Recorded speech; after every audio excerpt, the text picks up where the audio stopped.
Hi, this is Graham from Air Supply. And who the bloody hell is Marc Berman? Please welcome to the Marc Berman Show, founding member of a group who had a string of hits that made us feel good and improve our love lives. And to this day, their timeless music fills concert halls around the world. Here's just a few of the classics. How's this for a string of hits? I mean, these guys owned the 80s. Lost in Love, Even the Nights Are Better, The One That You Love, Every Woman in the World, Making Love Out of Nothing at All Out of Love, Here I Am, Sweet Dream. Come on, I can go on and on.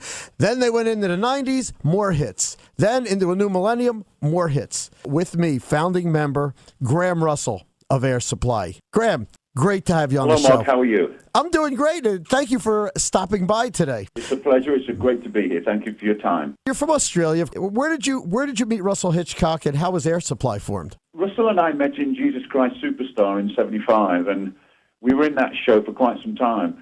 And we just became really good friends straight away. Funnily enough, we didn't know anyone else in the production. We were kind of the odd people, the odd man out, because we didn't know anybody and we didn't know each other, so we kind of gravitated towards each other because, well, first of all, we have the same name, we're born in the same month, and we both love the Beatles, so we kind of became friends, you know. I'm going to say Beatles were a major influence then.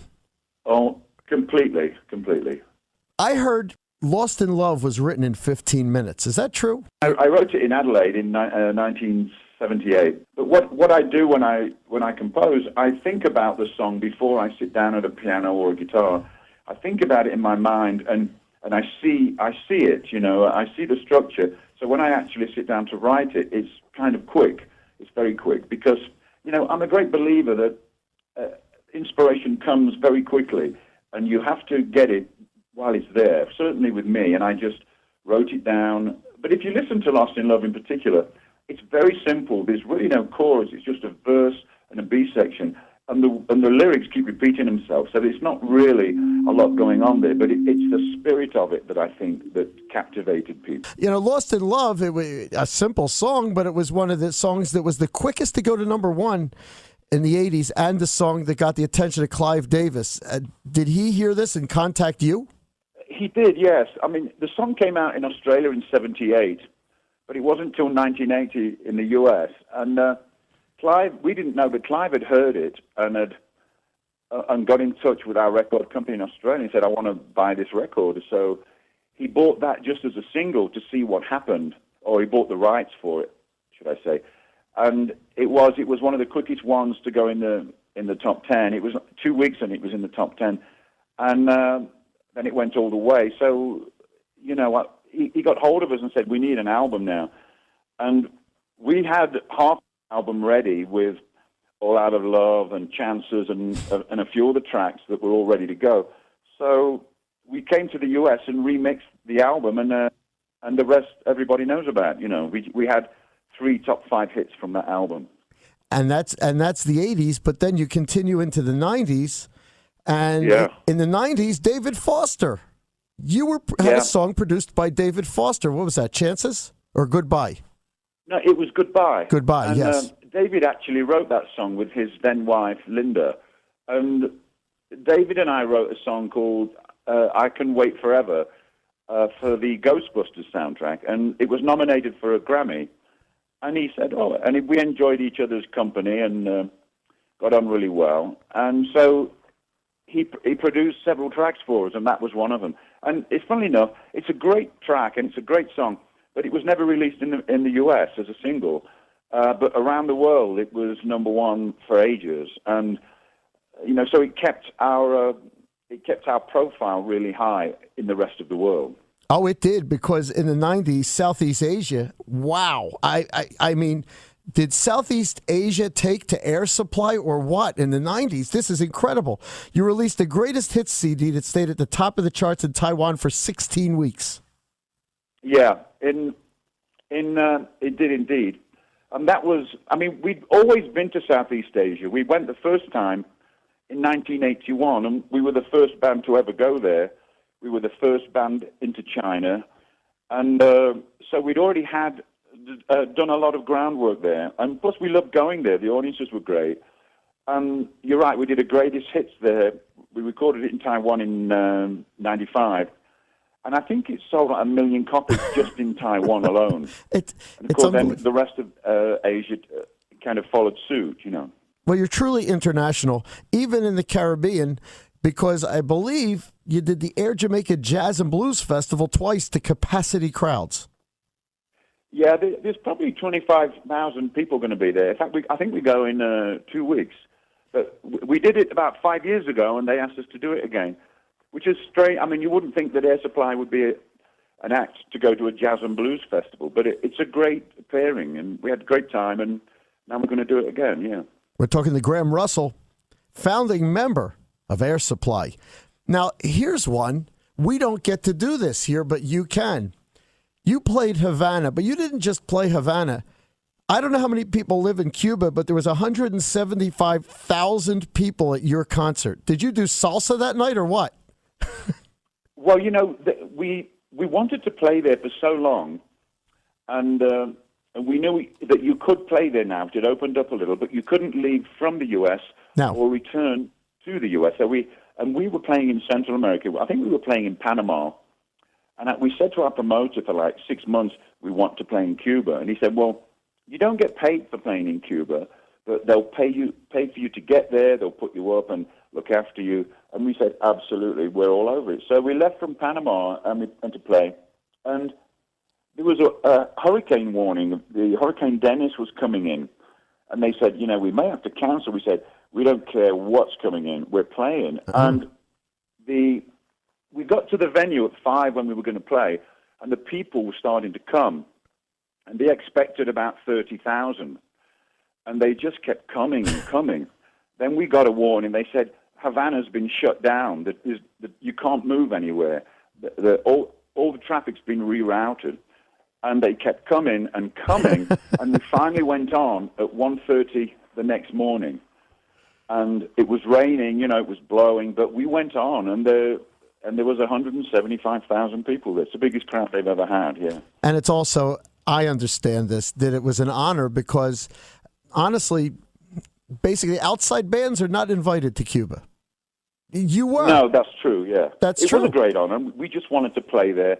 We played in a lot of Latin countries, and that was the one that we hadn't played, and we just wanted to play it, you know, to say, hey, but I wanted to go to Cuba anyway to see what it's all about, see what's going on there. And we're actually excited here. We can't wait to see what it's like. We want to see the old cars. Were you fascinated by the cars and the beaches and everything? Oh, my God. The cars are like, they're all from the 50s, and they're all in great condition, but you don't see a car that's been built within the last 40 years. You just do not see that in Cuba. So it's kind of like stepping back into the 50s, and it's quite interesting. You know, it's very interesting. And, you know, when you're laying in bed at night, and most of them air late night, you know, those are great shows to watch because it actually takes you back to a time that was great. And you probably knew every act you talk about on that show. You probably knew every one of them, didn't you? Yeah, pretty much, yeah. We used to come across a lot of those in the early 80s. You know, we used to play with a lot of them or see them on the road. Funnily enough, when we used to bus for like 9 months out of a year, and we'd often pull up at truck stops in the middle of the night, in the middle of nowhere, like in Montana or somewhere, and you'd hook up with these different bands, and you'd get on each other's bus, and you'd have a glass of wine, and then you'd take off into the night again. But it used to be great in those days, but that doesn't really happen anymore, you know. We're in the new millennium. Air Supply has not stopped, and now you give us Mumbo Jumbo, your 25th release.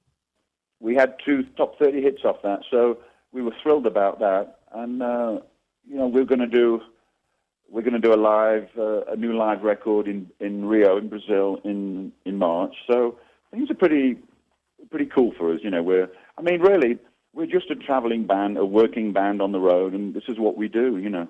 Well, you're more than just a working band, and I'll tell you why. Billboard magazine. Now, this is not of the year. This is not of the last decade. This is of all time. Has named Air Supply number 83 best musical act of all time. This is of all time. So that's one of our greatest accomplishments. That's of all time. I mean, yeah. Wow. I mean, that's incredible. Besides the Beatles, who did you look to? Oh, by the way, I have to ask you this, and I ask everybody who plays, what was your first guitar? My first guitar was one, I didn't really own it because I play backwards and upside down, but I don't restring. So my way of playing is very, very unusual. But my first guitar was one I just had a 6-string classical guitar that I used to borrow, and he ended up giving it to me because I wouldn't give it to him. I wouldn't give him it back. But that's what I learned on, and I started to write all my early songs when I was like 11 years old. But it was just an old, cheap classical guitar. So you said it was the Beatles, but who else comes to mind that you really loved to listening to radio back in Melbourne? Well, it certainly was the Beatles, but, the early big harmony groups, Eagles and Beach Boys. I just love big harmonies, and that really drove me, But yeah, Eagles, Beach Boys, yeah. But, at the same time, I love bands like AC/DC and hard rock and roll. Well, you've been touring now for 35 years. I believe you started in 75. That's correct, yeah. About 35 years. What's the most memorable concert or performance that you've played? There's been several, but I must say it was in 1988, we played at the Bicentennial in Australia for Prince Charles and Lady Diana, and we got to meet them and have lunch with them, and it was such a great honor. And, they both said they were fans of ours, and we nearly fell over. We didn't even know if they'd heard of us, but they said, yeah, we've got your records, and it was great just to speak to legendary people like that and be there on the spot, You've been to Atlantic City. We know you sell out every time you're here. And do you remember the first time you played here? I think it was like in '82, and we played at, who's the gentleman that used to be a talk show host? You played probably at resorts. At resorts, that's where we played. We used to play there quite regularly, yeah. I think that was '82. What influenced your song Love and Other Bruises? Oh, wow. That's a long time ago. That was our first hit ever. I really don't know. It was just a song that I just started to play, and I just loved the chorus. The chorus I always thought was beautiful, and it was just there. It was one of those quick songs, but it's just a song that captivated Australia in the early days, And I think it's become a classic down there now. But it's a long time ago, Graham, I want to thank you for taking the time to spend with us on the Marc Berman Show. And thank you very much. It's been great to talk to you, Mark. The Marc Berman Show is always on. Go to marcberman.com for our podcasts of our past shows and interviews.